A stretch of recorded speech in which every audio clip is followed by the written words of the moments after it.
In a bustling city filled with skyscrapers and coffee shops, buzzing with startup founders, there was a young entrepreneur named David.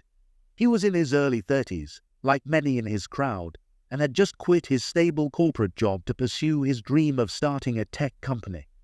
With ambitious goals and dreams of success, David was eager to make his mark. David's startup idea was promising an app that would help small businesses streamline their operations and boost productivity. He felt confident it could be a game changer. But unlike the success stories he'd heard so many times, things didn't take off quickly for him. He launched his app with excitement, only to find that downloads trickled in slowly. Investors were skeptical, and partnerships didn't materialize. At times, it felt like the world was speeding past him. It didn't help that David's best friend, Josh, had recently launched a different startup that seemed to skyrocket overnight. Social media was filled with news of Josh's rapid growth, media coverage, and funding announcements. As much as David tried to be happy for his friend, doubt began to creep in. Am I just not good enough? He wondered. Maybe I'm moving too slowly, and the market will leave me behind. One day, feeling particularly disheartened, David met his grandfather for coffee. His grandfather was a retired carpenter who had built his business over decades, starting with just a small toolbox and a dream. When David poured out his frustration, his grandfather listened quietly, then said, "David, there's a saying by Confucius.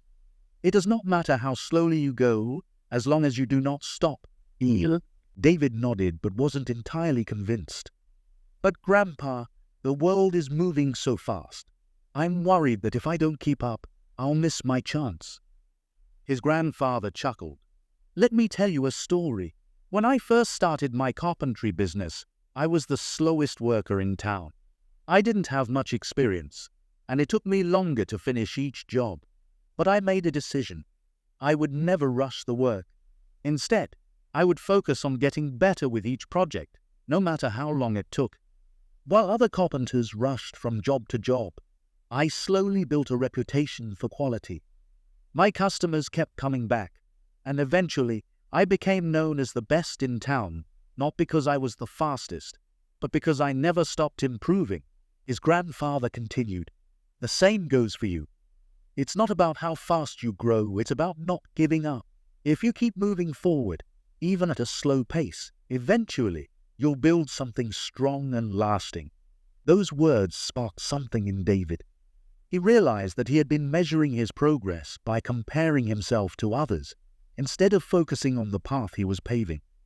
From that day forward, he committed to steady, continuous progress. He focused on one thing at a time, improving his app based on user feedback, reaching out to small business owners for partnerships, and growing his user base little by little. Months passed. The progress was slow, but steady. For every small win, David celebrated and used it as fuel for the next step. His user base expanded gradually, and he reinvested profits back into development. His app wasn't making headlines, but it was gaining a reputation for being reliable and effective.